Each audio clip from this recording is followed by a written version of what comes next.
tikulandireni kuno ku St Benedict the Abbot Mponera Parish komwe kuli mwambo wa nsembe ya misa wokumbukira ndithu utumiki wa ana chaka cha Epifania. Kuno kuli ndithu ana ochokera ma parish osiyanasiyana amene afika ndithu pa tsiku ngati limeneli. Ndithu ndi tsiku limene mpingo unakhazikitsa kuti ndithu chaka chimenechi chidzichitika mayambiriro kwa wiki yoyambirira ya January, koma zimenezi sizinachitika chaka chino chifukwa cha mavuto amene tinakumana nawo monga kolera, zimene zinapangisa kuti ana asakwanitse kukumana pamodzi. Ndipo mwambo umenewu wachitika ndithu kumene ukhale kuchitika tsiku la lero. Timu ya Radio Inafe imene ili kuno pamakina pali Matthews Banda mothandizana ndi Abek Tambalika komanso Edwin Sitima, ndipo ine langa dzina nditi Amikepo Chisali, komanso kuno ndili ndi Eric Norman Kwaila. Apa ndithu wa nsembe ya misa ukulowa ndithu kuti mwambo umenewu uyambike. Ndiye bwanji ine ndikupempheni kuti mukhale pompo kuti ndithu tipemphere limodzi kuthandiza ndithu anawa kuti asangalale chaka chawo komanso atsimikize utumiki wawo pochita ndithu zinthu zosiyanasiyana zimene zimachitika tsiku la lero, ngati kupemphera limodzi, kuthandiza kugwira ntchito komanso kusonkha ndalama zimene zimathandizira utumiki wa ana m'dziko lonse lapansi. Ndiye tiyeni mukhale pompo kuti tipempherere limodzi.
Dzina la Atate ndi la Mwana ndi la Mzimu Woyera.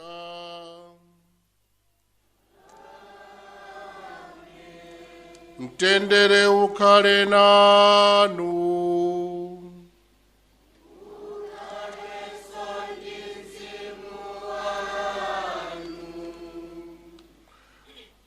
Abale ndi alongo, makamaka inu ana anyamata ndi atsikana. Chaka ichi ndi chanu, chaka chimenechi. Tabwera pano kuti tidzachite nsembe ya misa yapadera.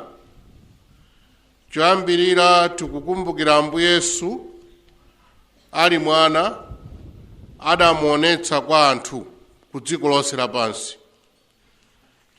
Ndipo timakondwerera chaka chimenechi mu Januware.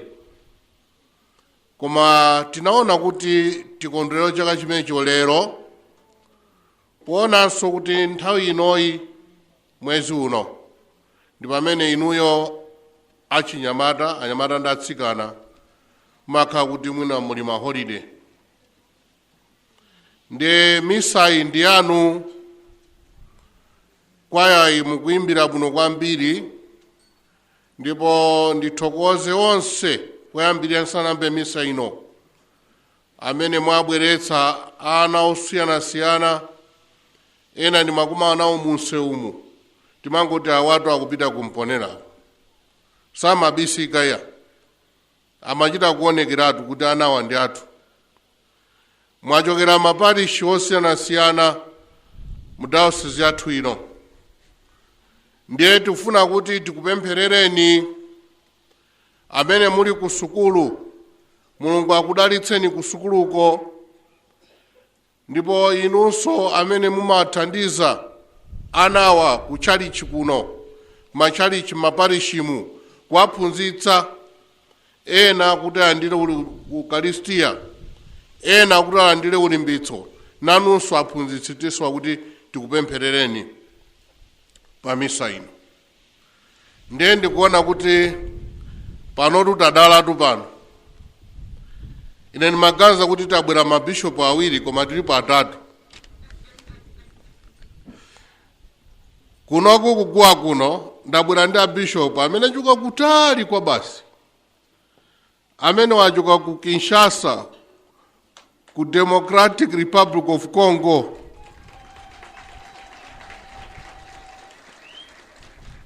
Alendo amenewa ndi Ambuye Ndaka, Charles Ndaka. Akhala kutiyendera mu dayosisi muno masiku apitawa. Ena amene tinali ku Lilongwe munaona. Ndiye akucheza ndithu wiki ino yakubwerera kwawo. Komanso ndaona kuti pala Ambuye naso pano. Ndaonanso ansembe wina wavala corona aliso pompano, kapanga nawo misa sindikudziwa ya. Ndiye ndaona nsemino uko, sinaona asistereso ena. Asiste achichepere achitsikana alipo. Bwanji simunakonzekera asistereso wani. Ndiye tikuthokozeni inuyo ana onse amene mwafika kuno. Muimbe ndithu, muvine, chifukwa misa indi yanu. Tikudikira zazikulu kwa inu. Ndiye tisanapereke nsembe ya misa itsono tiye tilape kuti tipereke nsembe iyi ndi tini mitima yoyera. Ndikuululira Mulungu wamphamvu zonse ndinu nomwe abale kuti ndachimwa kwambiri pakuganiza, pakulankhula, pakuchita zoyipa ndi pakusachita zoyenera. Ndachimwa kupambana. N'chifukwa chake ndikupempha Maria Virigo odala, angelo ndi oyera onse, ndinu nomwe abale, kuti mundipepesere kwa Ambuye Mulungu wathu. Mulungu wamphamvu zonse atire chisoni, afanize machimo athu ndi kutifikitsa ku moyo wosatha. Ambuye mutichitire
Tipemphere.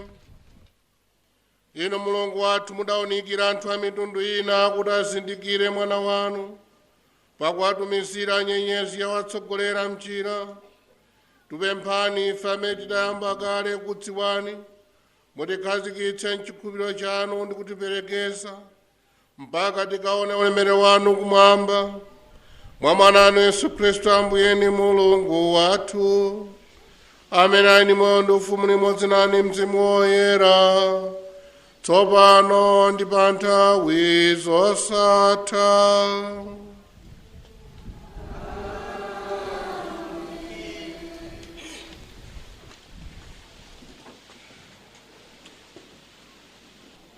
Mawu oyamba. Mawu a m'buku la mneneri Yesaya. Iwe Yerusalemu, dzuka, wala, kuwala kwako kwayamba, ulemerero wa chauta wakuwalira. Mdima udzaphimba dziko lapansi, mdima wandiweyani udzagwa pa anthu a mitundu ina, koma iwe chauta adzakuwalira. Ulemerero wa chauta, ulemerero wake udzaoneka pa iwe. Anthu a mitundu ina adzatsata kuwala kwako. Mafumu adzalondola kunyezimira kwako konga dzuwa limene likutuluka kumene. Yang'ana pozungulira, uone zimene zikuchitika. Onse akusonkhana kuti abwere kwa iwe. Ana ako aamuna adzabwera kuchokera kutali. Ana ako akazi adzatengedwa m'manja ngati ana. Udzaona zimenezi ndipo udzakondwa. Mtima wako udzalumpha ndi chimwemwe. Chuma chakunja chidzabwera kwa iwe. Chuma cha mayiko onse chidzabwera kwa iwe. Kudzafika mtindiri wa ngamira, ngamira zing'ono-zing'ono, kuchokera ku Midiyani ndi ku Efa. Onse aku Sheba adzabwera. Adzakhala atatenga golide ndi lubani, ndipo adzatamanda chauta mokweza mawu, mawu a Ambuye.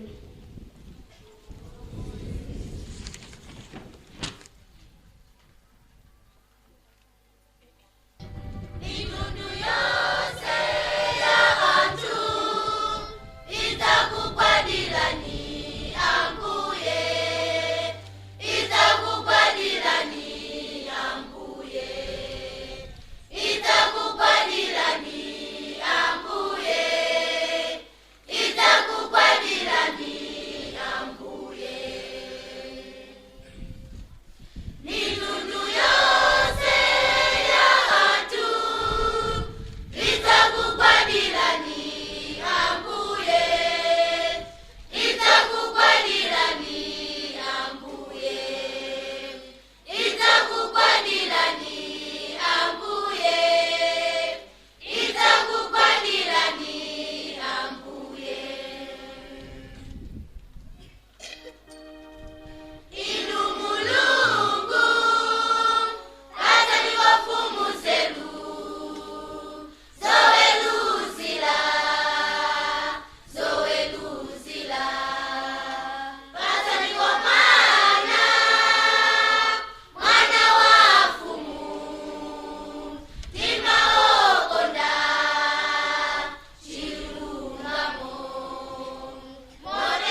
Abale, kuva mukuva za ntchito imene mwaufulu wake Mulungu alandipatsa yolalika pakati panu za kukoma mtima kwake. Alandiwululiranso chinsinsi chake. Chinsinsi chimenechi anthu a mibadwo yakale sadachidziwe, koma Mulungu wachulula tsopano mwa Mzimu Woyera kwa atumwi ake oyera mtima ndiponso kwa aneneri ake. Chinsinsicho nchakuti mwa uthenga wabwino anthu a mitundu ina nawonso ngoyenera kulandira madalitso a Mulungu pamodzi ndi Ayuda ali ziwalo za thupi limodzi, ndipo mwa Khristu Yesu amalandira nawo lonjezo la Mulungu. Mawu a Ambuye. Haleluya, haleluya, haleluya, haleluya, haleluya, haleluya, haleluya, haleluya, haleluya, haleluya,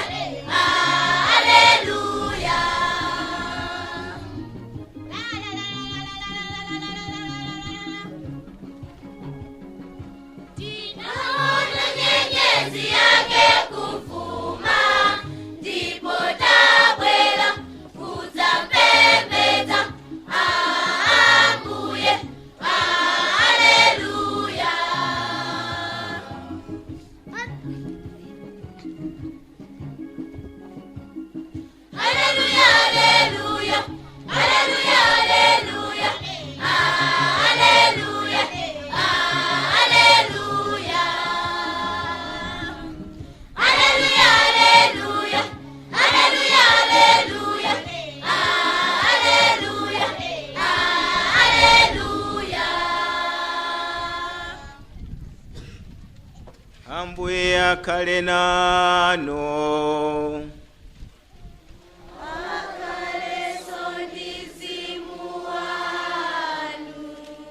Mawu a mthenga wabwino monga adalembera Mateyu woyera.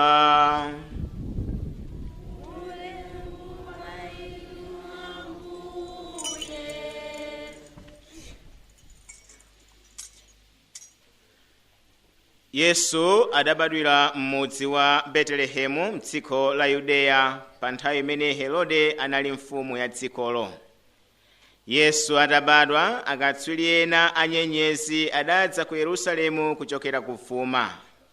Iwowa anali kufunsafunsana kuti, ali kuti mwana amene wabadwa kuti akhale mfumu ya Ayuda? Tidaona nyenyezi yake kufuma ndipo tabwera kudzampembedza. Mfumu Herode atamva zimenezi adavutika kwambiri, ndipo anthu ena onse a mu Yerusalemu adavutika naye pamodzi.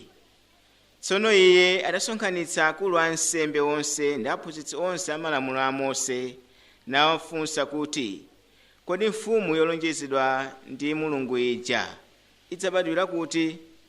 Iwo adati, ku Betelehemu, mudzi wa Yudeya, pakuti mneneri adalemba kuti, iwe betelehemu wa mdziko la yuda sindiwe wamng'ono konse pakati pa akulu olamulira yuda, pakuti kwa iwe kudzachokera amene adzaweta anthu anga aisraeli ngati m'busa. Pamenepo Herode adawayitanira paseli akatswiri a nyenyezi aja nawafunsa za nthawi yeniyeni imene adaona nyenyeziyo.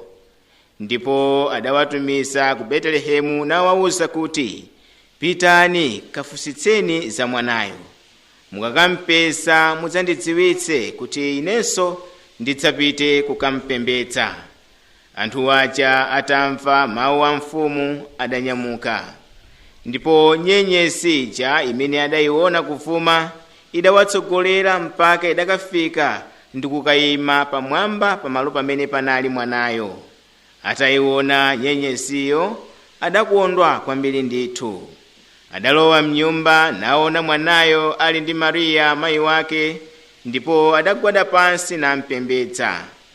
Pamenepo adamasula katundu wawo nampatsa mitulo ya golide, lubani ndi mafuta a myure. Mulungu adawachenjeza m'maloto kuti pobwerera asadzerenso kwa Herode kuja. N'chifukwa chake anadzera njira ina pobwerera kwawo. Mtenga wa Ambuye.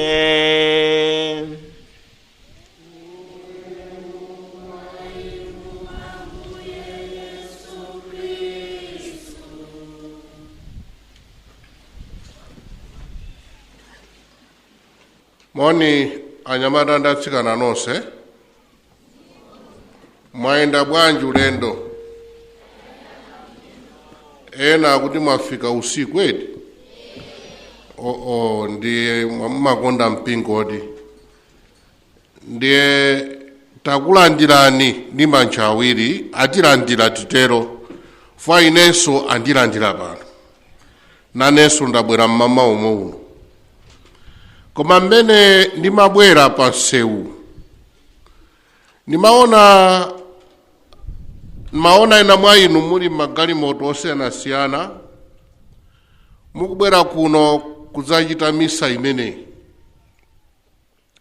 Ena mwina nzanu amene mwawadutsa ku nsewu akufunsa kuti kona anawo akupita kuti. Ena akuti akupita ku tchalichi kumponera. Chimene chatisonkhanitsa pano ndi chaka cha inuyo, chimene mu mpingo tikamachikondwerera timanena kuti chaka cha Epifania. Na liwu limeneli ndi la chilendo mwina. Mwina ena mwa inu muli ndi dzina loti Epifania, mwina anakutchulani Epifania. Anyamata timati Epifano. Liwu limeneli sila chichewa, ndimafuna kuti mudziwe tanthauzo la Epifania. Epifania ndi liwu limeneli la chinenero china chakamati Chigiriki. Amalankhula kumeneko ku Greece uko. Chinenero mawu amene wati Epifania amatanthauza kudzionetsera kwa anthu. Mwana amene wabadwa kumene masiku ambirira amamusunga kai mwana uja. Fa mwina mphepo, kani mvula, kani chani, mwinanso zimfine, mwana uja timamteteza.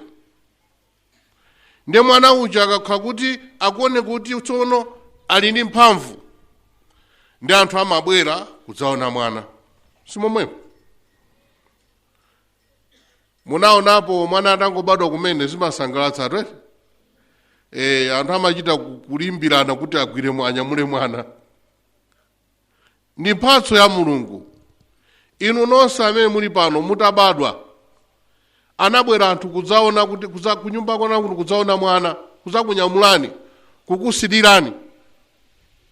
Nde Epifania zimatanthauza kuti Mulungu amene anadzipangidwa munthu wadzionetsa kwa anthu tsopano. Timuone. Ambuye Yesu sakubisalanso iyayi, sakumubisanso. Ambuye Yesu afuna kuti timuone watuluka tsopano. Ndiye liwu la Epifanialo mutenga athu wa lero akutiuza kuti anthu ena anzeru akummawa akuluakulu amenewo adamva kuti mwana watuluka tsopano akuti tikamuone. Ndi akuluakulu aja anzeru akummawa aja tiaona pompano, ndinawo pompano abwera. Inu simunaone? Ine ndaonatu. Ali kumitengo kwa Abisala. Ayi, anzeru akummawa ndikuwuzani kuti ndi ndani. Nthawi imeneyo kunabwera anthu amenewa anachokera kutali kwambiri. Koma anaona nyenyezi imene imatsogolera. Nyenyezi idawuza kuti muzinditsatira. Ndi amatsatira nyenyezi ija chifukwa iyoyo nyenyeziyo imadziwa kumene kunali mwana. Ndi anthu amene aja anzeru akummawa aja adanyamula ngamira zawo zimene amakwera. Ena kuno simunaone ngamira ya. Kuno kulibe ngamira kumalawi kuno. Ni nyama zina zitali choncho anthu amakwerapo. Ndi anakwera zimenezo kumalondola nyenyezi ija. Ndi nyenyezi ija inafika pena pake nkuima. Pamenepo ndipene pali mwana uja. Ndi atafika kumuona mwana uja akuti adatulutsa mphatso zawotu, akuti golide, mure ndi lubani. Tili modzi mnosa alimata natsikana mukundimva ndikunenazi. Mphatso zingati? Choyambirira china. Oho, ndiye inenena kuti anzeru akummawa bwera alipo mpano ene. Ndi ndani anzeru akummawa aja? Tinawo pompano. Ndi inuyo ndi anzeru akummawa aja. Ndiye ndikufunseni mwabwera ndi mphatso zotani kwa mwana Yesu? Anzanutu anatenga golide, inu mwatenga chiyani? Ati bread. Akuti mazira?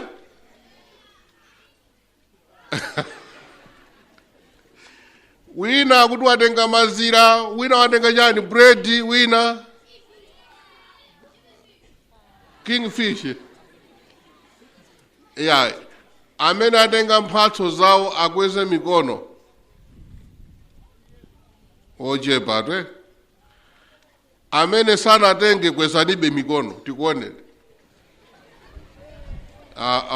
Tsopano ndiye ndikufunseni inu, mwanayu Ambuye Yesu wabadwayo, inu amene simunatenge mphatso mumpatsa chani? Moyo. Ati moyo. Anzeru akummawa atwana ndi moyo wawo koma anatenganso mphatso. Sanangoti moyo ndiokwanira iya. Apa tikambirana pa nkhani imeneyo.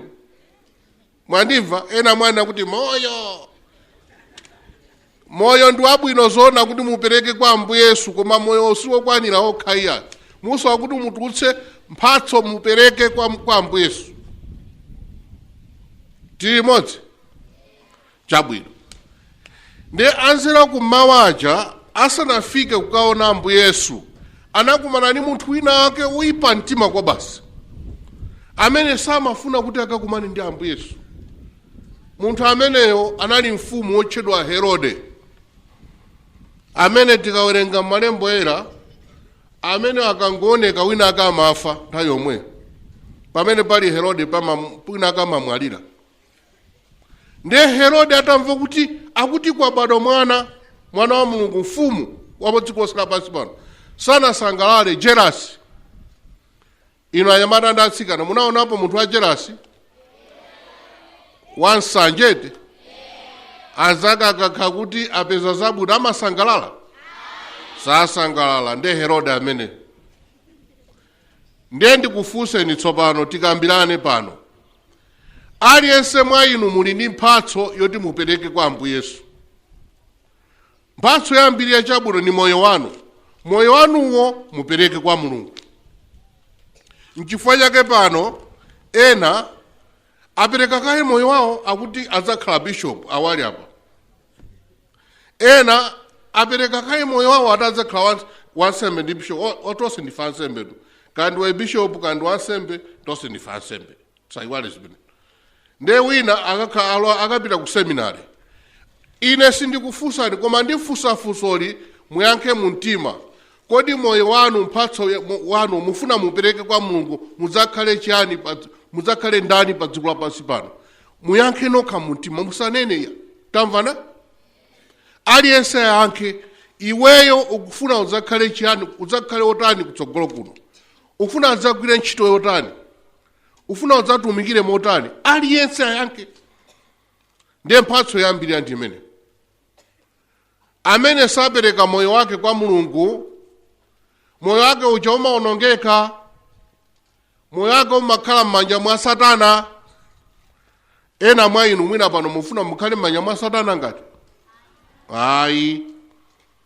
Moyo wanuwo mupereke kwa Mulungu kuti mukhale anthu osangala pa dziko lapansi pano. Amene moyo wake anapereka kwa Mulungu zimamuyendera bwinobwino pansi pano. Kandi ku sukulu anthu amamuyamikira. Akadzakhala pa ntchito anthu amamuyamikira. Amakhala munthu wasangala. Amene adzakhale pa banja lake limakhala bwino. Fa anapereka moyo wake kwa Mulungu. Mphatso yambiri ndimene. Mphatso yachiwiri imene mwene akupereka kwa mwana Yesu lero. Mphatso zimene Mulungu anakupatsani zosiyanasiyana. Ena mwa inu mumasewera mpira bwino kwa basi. Imeneyo si mphatso. Ena mwa inu mmadziwa kuyambitsa kwayala, ndaona kuli kwa mistress apo. Tsikana uyo. Mphatso tu imeneyo. Amaponya mabiti eti. Amaponya manjazi yamadiha. Mabiti. Tsikana uyoto anayima apoyo. Ali ni mphatso tu amene. Komanso ena amavina kutsogolo kuno. Imeneyo tu ni mphatso yovinira Mulungu. Kutumikira Mulungu. Ena mwa inu ku sukulu zimakuyendera ni mmakhoza, kandi masamu kandi Chingerezi. Muli ndi nzeru. Mphatso imene. Ena mwa inu mwina mmajambula, zojambula. Ndi mphatso imene. Panopa ndikufunseni. Alipo amene Mulungu sanampatse mphatso? Aliyense ali ni mphatso. Ndiye aliyense adzifunse kuti kodi mphatso imene Mulungu anandipatsa ndi yotani? Kwina wakagenda achita misa. Ndiye afunsa ana kuti kodi mwana wina wake, kodi we mphatso yako imene anakupatsa ndi yotani? Alaina Mulungu sanandipatse mphatso anandiyiwala ine. Kumazona. Ndiye namuthandiza mpaka nanazazilika kuti sanali ni mphatso imodzi koma mphatso zitatu. Koma samazindikira yamangokhala. Ngakhale kuseketsa anthu. Ena amakonda kuseketsa. Ni mphatso. Koma kunama si mphatso ya. Alipo to enake amanama tu kwa basi. Imene ni mphatso ya Mulungu. Ayi. Ena amakonda ndewu. Zibagera kumenya anzawo. Imene ni mphatso. Yayi. Zimenezo ayi. Mupereke mphatso zanu kwa Mulungu. Ndepali mphatso zina zimeneso mwenaso kuziona kutsogolo kuno. Kuyitanidwa kwanu ndi mphatso. N'chifukwa chake tsiku ngati la lero timawave ena mwa inu mmavala zosiyanasiyana. Ndimati ndipemphe amene mukonzekera chaka chamawa mudzaveke anawa zovala zosiyanasiyana za ntchito zosiyanasiyana. Pano ndimadikira kuti ndionepo asilikali, apolisi, ndiga za polisi simukana wamanga ana atavala za polisi ya ena mwa inu ndimadikira kuti muvale za mpira chifukwa ntchito iliyonse imene Mulungu anakupatsani ndi chani? Ni mphatso. Mukamatumikira dziko pogwira ntchito yanu mukutumikira Mulungu, mwapereka mphatso. Tamvana? Koma sinaoneswa asistere pano ya adwala kuti asistere chabwino. Ndiye tsopano epifania ndimene wina akaka kufunsani kuti epifania ndi chani, muyankha zotani? Munena kuti liloti epifania limatanthauza chani? Wina akweze mkono atiuze. Ndalankhulatu pano kuti ndafotokozera kuti epifania ndi chani, ndiye ndikufunsa mmodzi atiyankhe epifania ndi chani. Ndichite kuloza? Ndiloza mmodzi tu. Iwakhapo wavala chofira mtsikana. Tayimirira utuze. Epifania ndi chani? Imatanthauza chani?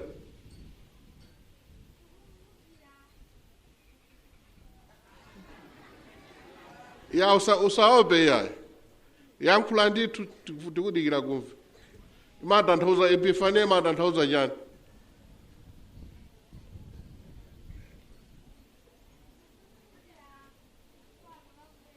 Akuti kukumbukira kubadwa kwa Ambuye Yesu.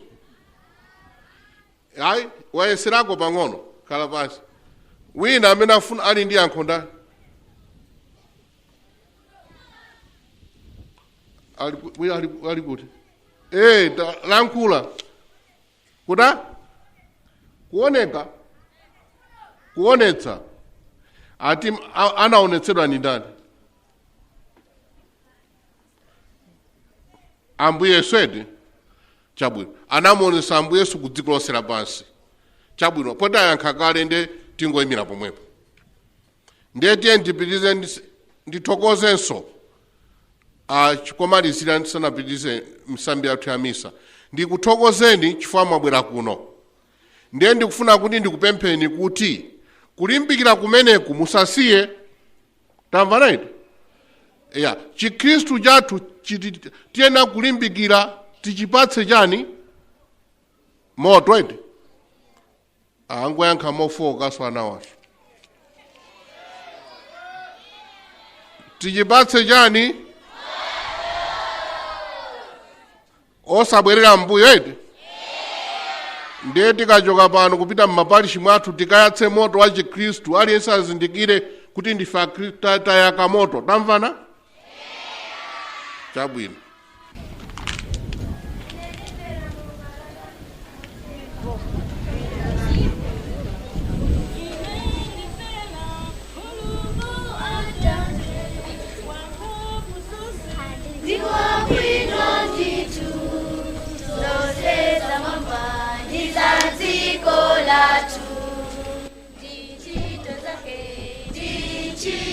Zake,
Abale, Yesu Kristo ndiye kuwala kwenikweni kutitsogolera ku moyo wosatha.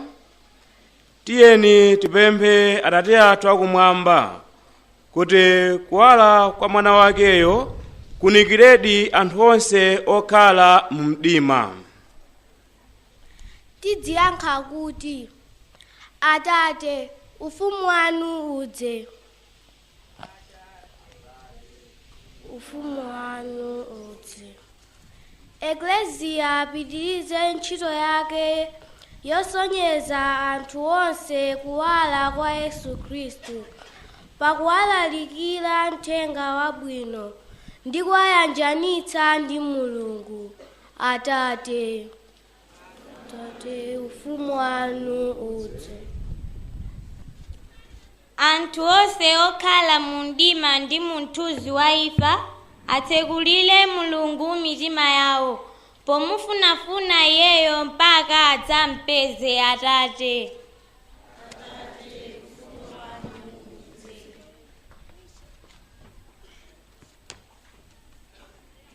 Akatikumeni alimbikire pa maphunziro awo ndi kukometsa makhalidwe awo, poyika chikhulupiriro chawo chonse pa Yesu Khristu Mpulumutsi.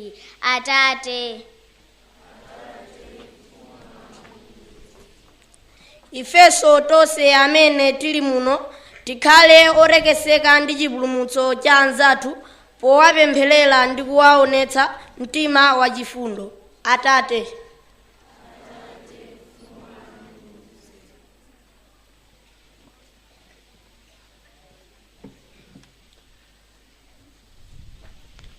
Atate, mwachifundo mverani mapemphero athuwa pamodzi ndi mafuno a anthu onse okufunafunani. Mutendetse m'njira yachikondi tonse tizilondola mapazi a mwana wanu Yesu Khristu Ambuye athu.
Tatenga mphatso za paguwa tikhale kumbuyo kwa mbale zathu.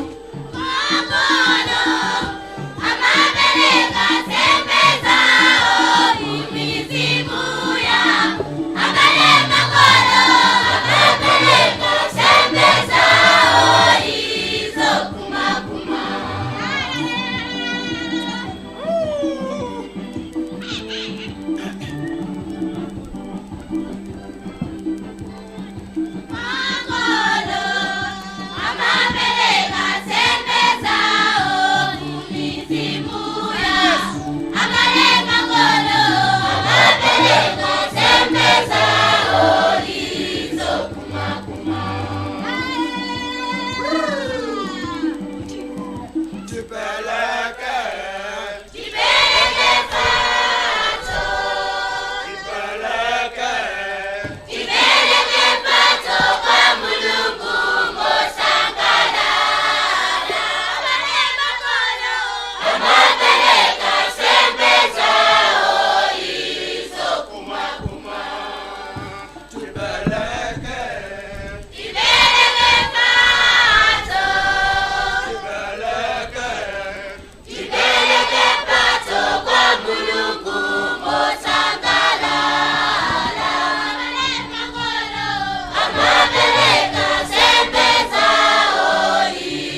Atate, landirani mokondwera mitulo imene tabwera nayo kwa inu m'dzina la mpingo wanu onse.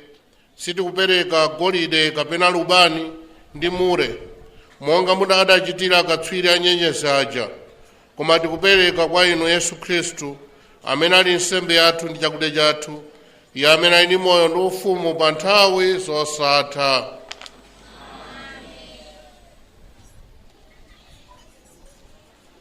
Ambuye akhale nanu.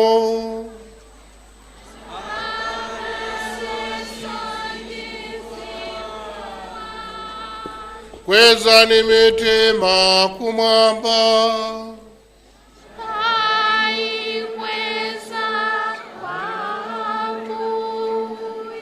Tithokoze Ambuye Mulungu wathu.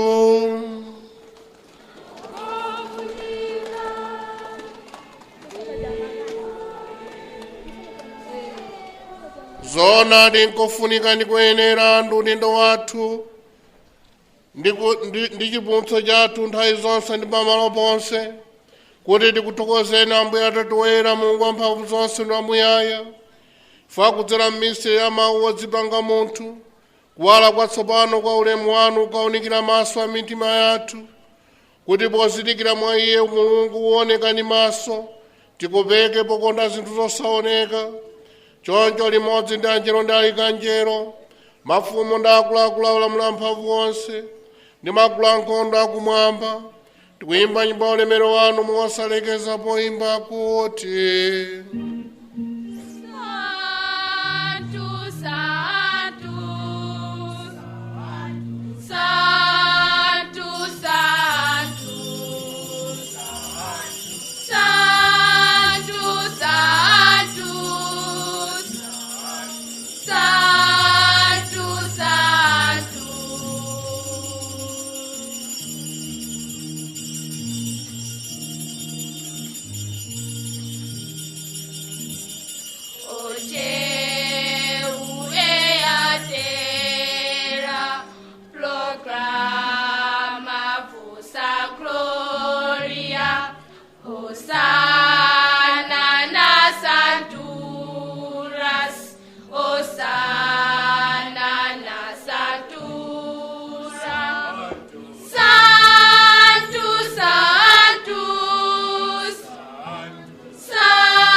Ndinoona Ambuye nkwenera ndithu kuti zolengedwa zanu zonse zikuyamikeni, popeza kudzera mwa mwana Ambuye athu Yesu Khristu ndi mphamvu ndiponso ndi ntchito za Mzimu Woyera mumapatsa moyo ndi kuyeretsa zonse, simulekeza kuyitana anthu kuti akhalano anu, kuti kuyambira mmawa mpaka madzulo apereke nsembe yoyera yotamanda dzina lanu.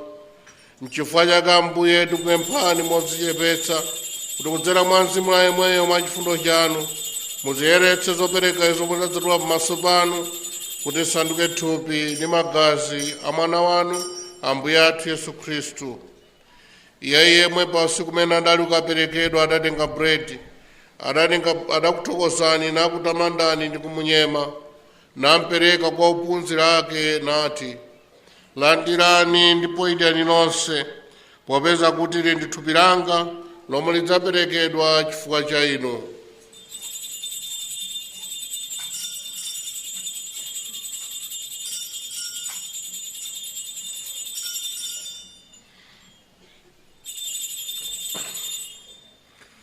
chimodzimodzi atatha kudya adatenga chikho, adakuthokozani nachidalitsa ndi kuchipereka kwa ophunzira ake nati, landirani ndipo imwani nonse, popeza kuti ichi ndi chikho cha magazi anga, magazi a pangano chatsopano ndi chosatha, amene adzatsiridwa chifukwa cha inu ndi anthu ambiri kuti afafanize machimo.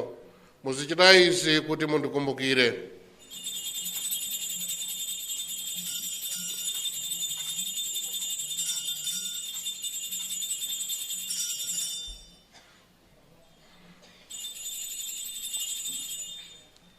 Misteri ya chikhulupiriro.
Choncho Ambuye ife pokumbukira masautso otipulumutsa mwana wanu ndi kuuka kwake kwa ulemu ndi kukwera kwake kumwamba, ndipo pamene tikuyembekeza kubwera kwake kwachiwiri, tikupereka kwa inu nsembe ino yamoyo ndi woyera kuti tikuthokozeni. Tikupemphani kuti muyang'ane ndi kuvomera nsembe yopepesera ya mumba yanu, ndipo pozindikira kankhosa ka nsembe amene imfa yake mudayivomera kuti tiyanjanitse ndi inu, mulole kuti ife amene tilandire thupi ndi magazi a mwana wanu zazidwe ndi mzimu wake woyera, ndipo tikhaledi thupi limodzi ndi mzimu umodzi mwa Khristu.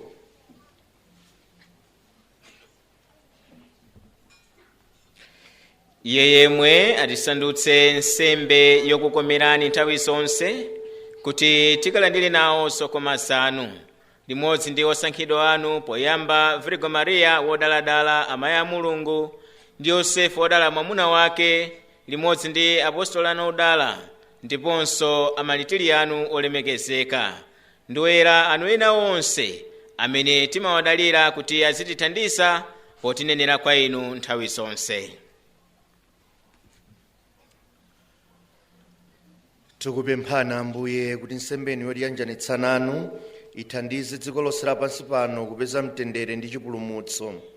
Mulimbitse chikhulupiriro ndi chikondi cha mbumba yanu polendo wake pansi pano, pamodzi ni mtumiki wanu Francis papa wathu, George archiepiscopi wathu, Vincent mthandizi wake, ndi aepiskopi ndi ansembe onse ndi anthu onse amene mudawasandutsa anu. Mverani mwachifundo mapemphero a banja lanu lino lomwe mwafuna kuti lifike pamatsopano pano. Ana anunso obalalika kumalo konse asonkhanitseni pafupi nanu, inu Atate achifundo.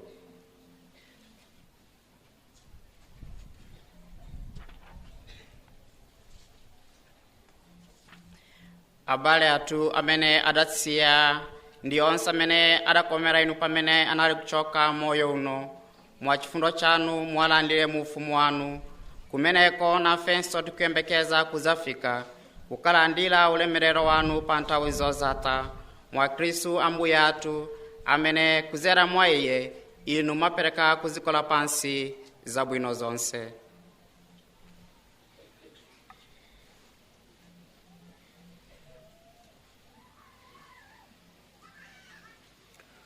Kudzera mwa iye, pamodzi naye mwa iye, inu Mulungu Atate amphamvu zonse, limodzi ndi mzimu woyera, ulemu wonse ndi ulemerero ndi wanu pa nthawi zosatha. Monga momwe mpulumutsi adatilamulira, ndiponso potsata maphunzitso a Mulungu, tikunena mosaopa kuti, Atate athu muli mmwamba, dzina lanu liyeretsedwe, ufumu wanu udze, kufuna kwanu kuchitidwe monga kumwamba choncho pansi pano. Mutipatse ife lero chakudya chathu cha lero. Mutikhululukire ife zochimwa zathu monga ifenso tiwakhululukira adani athu. Musasiye ife mchinyengo, mutipulumutse ife kwa zoyipa. Mutipulumutse ife Ambuye kwa zoyipa zonse. Mwa chifundo chanu mutipatse mtendere masiku athu ano, kuti ndi chithandizo cha chifundo chanu titetezedwe ku machimo ndi zoopsa zonse, pamene tikuyembekezera mwachiyembekezo kubwera kwa mpulumutsi wathu Yesu Khristu, popeza kuti ufumu, mphamvu ndi ulemerero ndi wanu nthawi zonse. Ambuye Yesu Khristu amene mudauza apostoli anu kuti ndikusiyirani mtendere wanga ndikupatsani, musayang'ane machimo athu koma chikhulupiriro cha mpingo wanu, ndipo mwakufuna kwanu mupatse mtendere ndi umodzi, inu amene muli ndi moyo ndi ufumu pa nthawi zosatha. Mtendere wa Ambuye ukhale nanu nthawi zonse.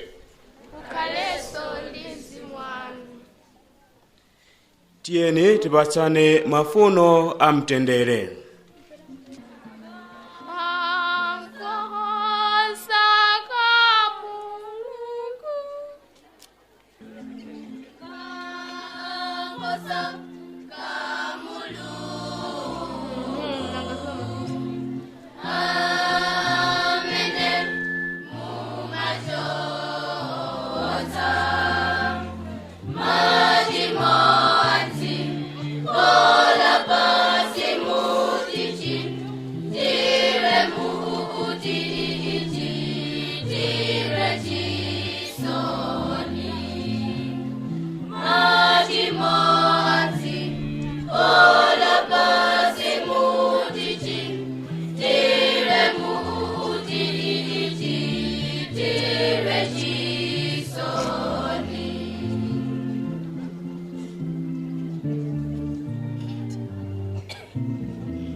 Ndaka kankhosa ka Mulungu, nayo amene amachotsa machimo a dziko lapansi, ngodala amene ayitanidwa kuphwando la kankhosa. Ambuye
tonse. Tieni atibale, amen. Tikolandile Yesu, amen. Wafika pakuwapa, amen. Alikutidikila, amen.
ntchito ya Mbuye. Ogwira ntchito ya Mbuye ngodala.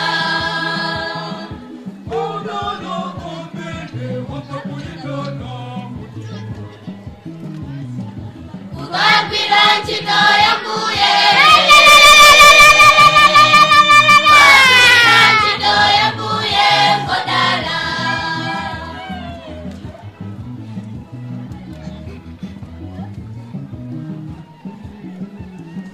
Pamoyo wanga ine ni malakalaka ndagwira ntchito ya Mbuye. Pamoyo wanga ine ni malakalaka ndagwira ntchito ya Mbuye. Ni malakalaka ndakhala pelu kole nakumanja ine.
Tipemphere.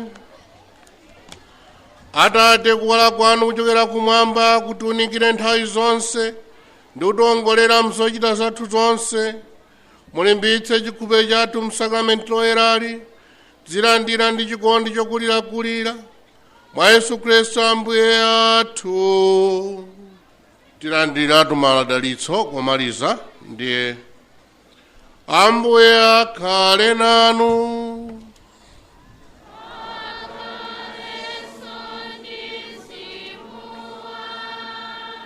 Akudalitseni Mulungu wamphamvu zonse, Atate ndi Mwana ndi Mzimu Woyera.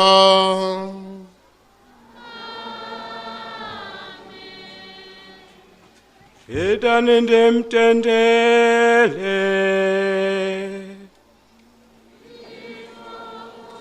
Tikatere ndikuti tafikanso pamapeto pa mwambo wa nsembe ya misa ya Epifania kuno kumponera St. Benedict Abbot. Mwambo wa nsembe ya misa umenewu anatsogolera ndi Ambuye Archiepiscopi Ambuye George Desmond Tambala, komanso ti amene anayendetsa chipembedzo cha tsiku lalero ndi ana onse ndithu amene atenganawo mbali pa kuwerenga mawu, kuimba kwaya, komanso kukoza dongosolo lonse, kukoza pamalo pano. Ana amenewa ndithu amu archdiocese ya Lilongwe.